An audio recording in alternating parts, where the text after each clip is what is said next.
Islam, yeah? And it's a negara which is imploding, yeah? Why? It's a negara imploding because it didn't modernize, it didn't tell the army, okay, it's fine, terima kasih, but we have a system whereby you have a Juwono Sudarsono is the defense minister who's a civilian. You have a clear divide. The people who control the military power are civilians, not generals. Yeah? And maybe that is also a problem here. Yeah? You haven't clearly made a divide. I'll give you an example. Yeah? Ini satu contoh dari kehidupan saya di areal pinggiran dari Jakarta, dari Serpong, ya, utara. Serpong. Di Serpong Utara saya punya kavling rumah di dalam salah satu kompleks. Satu hari datang kolonel kavaleri dari Kostrad, sebab ada 2 markas Kostrad di ujung dari jalan besar mau ke Alam Sutra. Dia mau meninjau, katanya, mau meninjau. Dan waktu dia masuk, kita minta kepada sopir bahwa dia memberi kartu ini, diserahkan kepada his identity card, and he left that at the gate, and when he came out again, he could return the card. Saya adalah teman baik dengan Fadiman Jonegoro. He's an ex-minister. If he comes to visit me, he leaves his card. Yeah? That's normal. That's what we ask people to do. Tidak menghina. Yeah? But the driver, the adjutant, thought we were menghina mereka punya bapak. Yeah? Jadi mereka masuk, lantas keluar lagi. Yeah? 2 jam kemudian tiba-tiba datang seorang provo, ya, military police, kepada kita punya satpam di muka, ya, our front gate. Dan provo itu bertanya kepada kita punya kepala dari, ya, mengapa Anda sekalian menghina kami punya bapak kolonel? Yeah, and we said, well, we're not. I was part of the Anggota at that time. We're not. This is rambu-rambu. This is what people expect. Yeah, and we thought we had convinced him. Yeah, tapi tiba-tiba menjelang maghrib datang 4 sepeda motor dengan 2 orang di setiap sepeda motor, rambut cepat, dan mungkin ini terjadi dalam hitungan di bawah 1 minit. Orang yang turun dari sepeda motor, ambil paving block dan merusak, menghancur kita punya pos satpam. Dan ada 2 satpam yang masuk ICU, ya, dengan cedera parah. What they didn't know, what the colonel didn't know, was that in our complex was a retired High Court judge. Ada hakim, orang Batak, yang High Court, I don't know what his name was. Mantan. Yeah. And he picked up the telephone and he phoned his friend who was the chief of staff of the army. And he said, look, ini kita menjelang 17 Agustus dan kita dipertindak seperti kita masih koloni, ya, oleh Belanda. Ya? You discipline your men or I report this to your commander. Ya? Dan dalam hitungan jam datang seorang mayor, orang Sunda dari Bandung, ya, untuk meminta maaf. And we said, well, you know, there are 3 things you do. You look after our people who are in ICU. You repair everything, and you give us the. We're going to look at the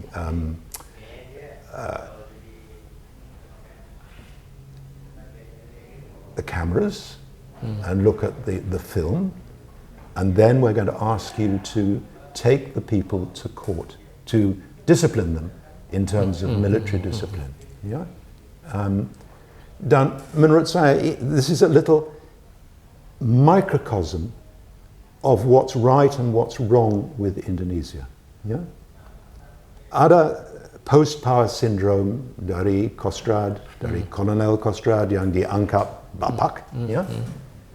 He's not a bapak. He's a commanding officer, and he should conduct himself professionally.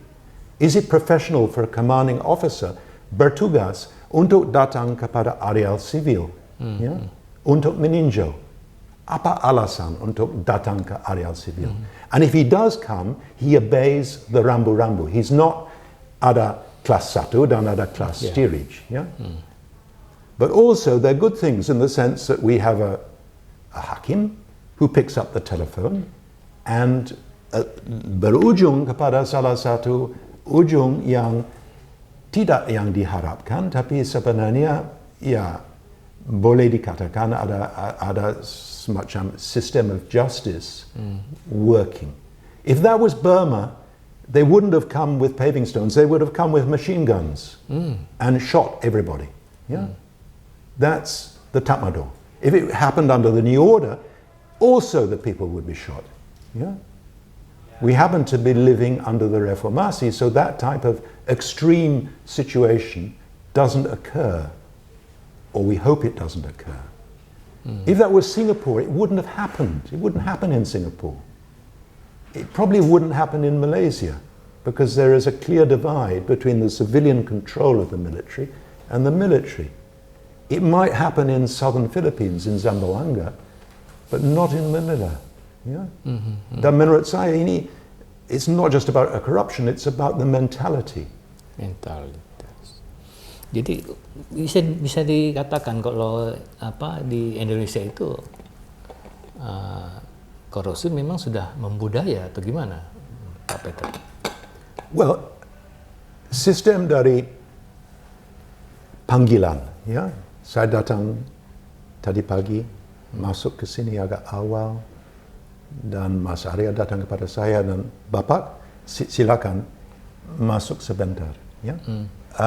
The way you addressed me was presupposing, because I was older, more senior, presupposing a certain etiquette which actually refers back to a feudal etiquette. Yeah? Obviously, we're not using different languages. I'm not having to address you in Ngoko and you're using Madyo, or I'm addressing you in Kromo Inggil. Yeah? It's not as bad as that. But in terms of the tata krama, the way in which you navigate permisi, atau the way in which you hold the shoulder below and you don't tower over someone like the head of the Kamdasus with Suharto, signing on the book on the dotted line.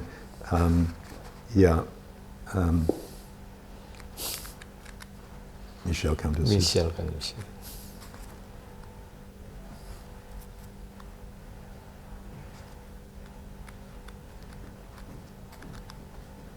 Yeah, it's in this book anyway. You've already seen it.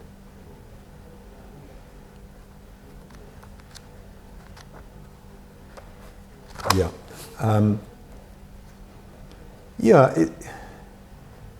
There has to be a sort of what happened in the French Revolution, which is the democratization of honor. Yeah, seperti tidak lagi kedudukan saya sebagai saya anak dan cucu X, but prestasi saya adalah bahwa saya sudah meraih Nobel Prize dan sudah meraih ranking 1 di Stanford, dan saya akan dianggap dengan nilai saya sendiri. Saya tidak peduli. You can be, when I was the tutor history tutor, anak Tony Blair, Ewan Blair, mau datang ke Oxford. And he applied to read ancient and modern history at my college. Yeah? And he didn't make the grade. Dan saya dibel, istri saya dibel oleh Carey Blair. ya, untuk mempertanyakan mengapa anak Perdana Menteri tidak boleh masuk ke Oxford. And we had to say, look, kita tidak ada, we don't have a grudge against Tony Blair, we don't have a grudge against your family, but the reality is that when he did his A-levels, he got 2 Bs and an A, and we required 3 As. Yeah? And he's not in. Yeah? Would that happen here? Yeah? Apakah ini akan terjadi? Maybe in Driakarya atau satu universitas swasta, possibly, but there has to be a sense that whoever it is equal before the law. Yeah? Di dalam mata hukum, tidak ada yang istimewa dan tidak ada yang bisa sampah masyarakat. Yeah? Di dalam the professional world, yeah, you are judged on your merits. Doesn't matter if you're orang hitam dari Jamaica atau orang, I mean, we've got a prime minister who's a Punjabi, and he's talking about English values. Yeah? Is it possible that you could have a prime minister who is not Indonesian? Yeah? Is it possible in Holland that you have a prime minister who's Javanese? Maybe, who is the person, not Pim Fortuyn, but the new right-wing figure. He's Eurasian, yeah? He's partly Indonesian. Yang orang extreme kanan, yeah?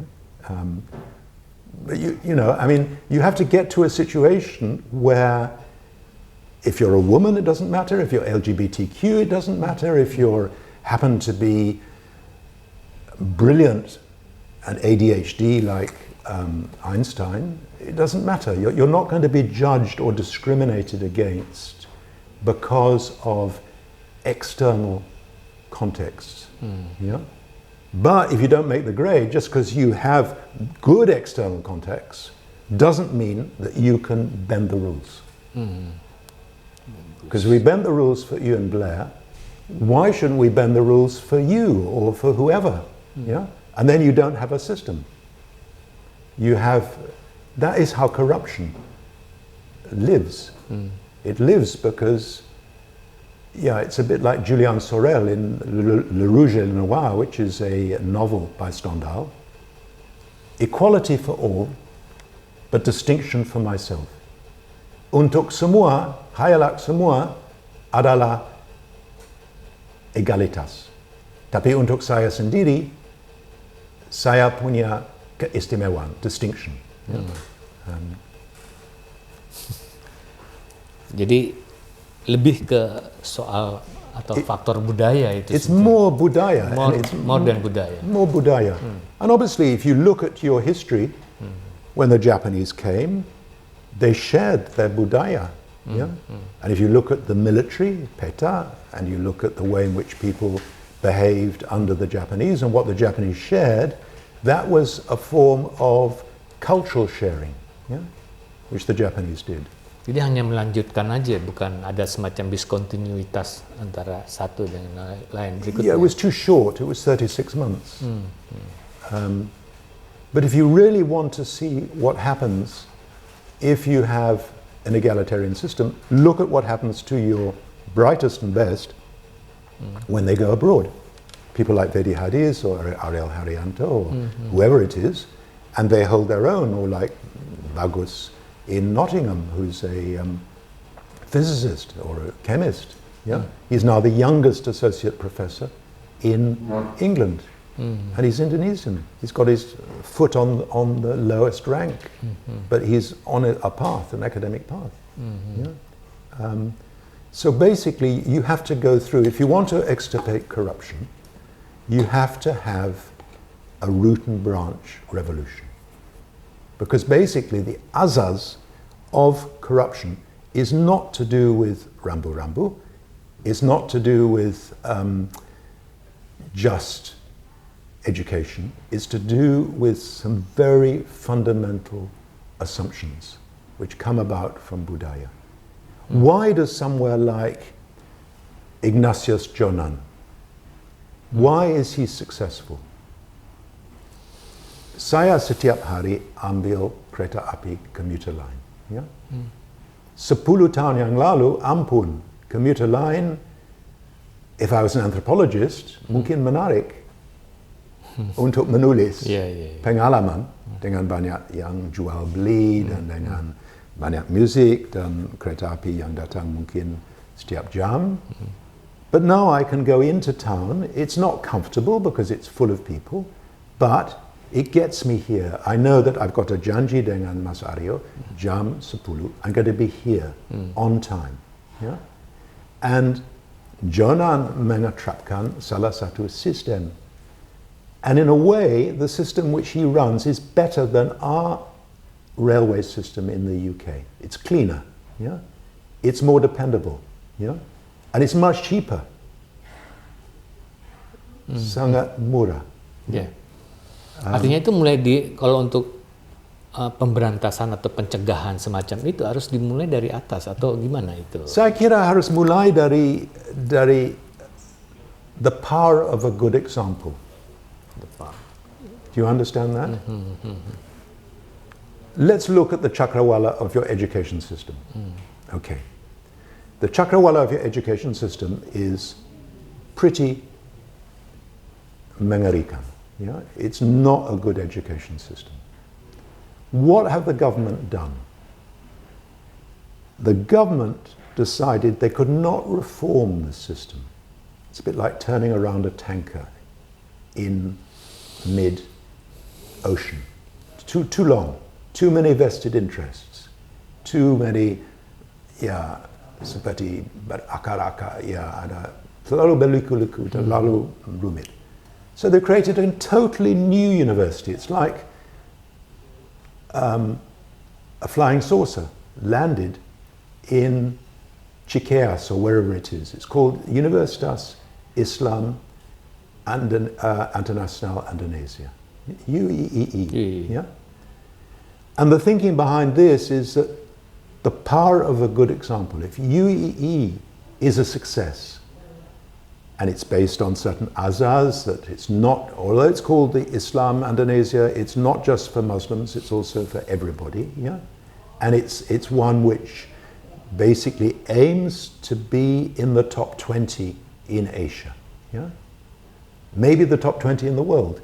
And if that succeeds, then all sorts of other possibilities open up, yeah?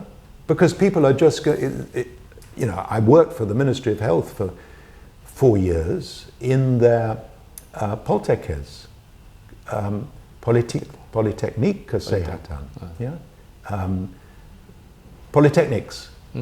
But the polytechnics have now been completely overtaken by the teaching of allied health professionals in the universities. So it's now a sort of, it's like a cul-de-sac. It's like a sort of,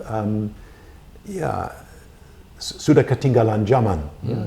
The Poltekkes are not, maybe earlier that they were where it was at, but they're not where it was at.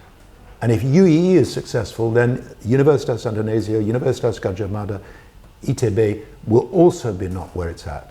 Because what will happen is that Yale, Harvard, Oxford, all the universities will come here, set up campuses, because they will be invited to do so.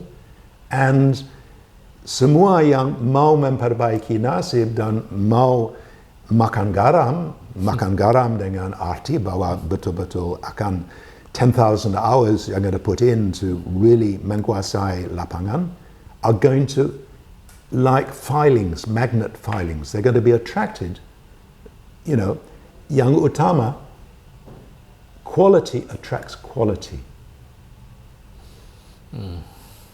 And Jonan, for me, Jonan is a hero. Yeah, he's made my life much easier. He's made my life livable. We need lots of Jonans. You don't need a bullet train to Bandung. Yeah, I don't have the money to shell out 400,000 there and back. Yeah, but I do need everyday transport.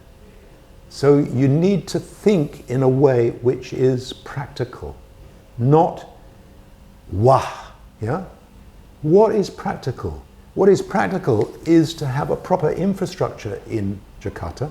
So there's not just one MRT, but there's an MRT. I can go on the line from Tangerang by MRT, and I can arrive in Palmera. Maybe I have to change trains in Tanah Abang, or you have to, it's not direct, but I can get here. There is a system. And if you're thinking, like Diponegoro thought, Wong Cilik, Pertama, like Gandhi thought, think what your next action is going to be, if that is going to help the person who is most terpuruk. Yeah? You have to think, is what I'm about to do going to help the person who is most, like in Gaza at the present time, most in a situation of need, desperate need? And if the answer is yes, go for it. Do it. Yeah? But don't go for prestige projects. Moving your capital. That's hundreds of billions of dollars. Am I ever going to go to the capital in East Kalimantan? Very unlikely. And then Jakarta is left as a sort of provincial town without infrastructure, without a seawall. So if there's a tsunami, it's going to be destroyed all the way up to the Istana Merdeka. Yeah? You have to think, you think practical. I mean, you ran a guerrilla war against the Dutch. Yeah? You went to Pacitan and you ultimately defeated the Dutch, not just on the battlefield, but also diplomatically. You sent your ace card, you sent Sultan Syariah to the Security Council, and he made a speech. And in that speech, in 2 hours, he convinced the Security Council that Indonesia berbobot, bukan rakitan Jepang atau bukan anak tiri dari Belanda, tapi sesuatu yang punya bobot sendiri. Dan dengan keyakinan itu, you had the Committee of Good Offices, you had interlocutor valid with Palar, who became your spokesman at the Security Council. And then when the Dutch made their second blunder, which was the second police action, hitungan minggu, Congress has already voted to cut them out of martial aid for 50-51 if you don't go back to the negotiating table. For me, that is clever. Yeah? You're using your otak. You're using your practical otak. You may be dying of vitamin C deficiency in Jogja, but you are sangat cerdas. And you don't need people, you need a lot of Diponegoros. People who basically are not standing on dignity, yeah? Can lose the world, but yet build another world for themselves. And have spent all their childhood bau-membau dengan Wong Cilik. What do these people need? Yeah? Everybody, you should get rid of all the honorifics. Yeah? Tidak busana, hanya ada ningrat budi, seperti Kartini bilang. Yeah? Tidak ada ningrat lahir, hanya ningrat budi. And basically what you're looking at is a revolution, is a spiritual, cultural, and social revolution. And if you've done that, then you can go forward. Corruption is not going to enter people's minds, because why? It's a bit like Haji Agus Salim in Jogja. Why would you be corrupt? Because you would destroy the very, someone like Setia Novanto, he should have been shot. Yeah. He pillaged the country of 4.2 billion. Yeah? With one card, you could have had everything on that card. You could have had your tax number, you could have had your driving license, you could have your KTP, you could have your everything on that one card. And for BIN, the Badan Intelijen Negara, it would have been a boon. Everybody could have been basically, you don't have to buy Pegasus from Israel. You can actually have a system, a homemade system, where you can mengawasi semua. Yeah? But some idiot, some clot, some complete buffoon like Novanto decided to make money out of it. That didn't happen in Singapore. Kira-kira nanti 5 tahun ke depan, apakah kembali lagi ke soal korupsi itu masih seperti sekarang ini atau akan ada perubahan menurut Pak Peter? Arus dari dunia akan mendesak perubahan.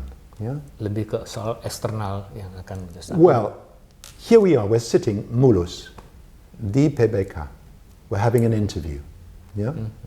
Sangat nyaman, but we're sitting on a little planet which is moving through space at 800 kilometers a second. Yeah? There's nothing normal and about life, and life is about change. Yeah? Things are going to change. They're going to change with stunning speed. 6 months ago, who was talking about Palestine? Now every campus in the Western Hemisphere has an encampment pro-Palestine. Yeah?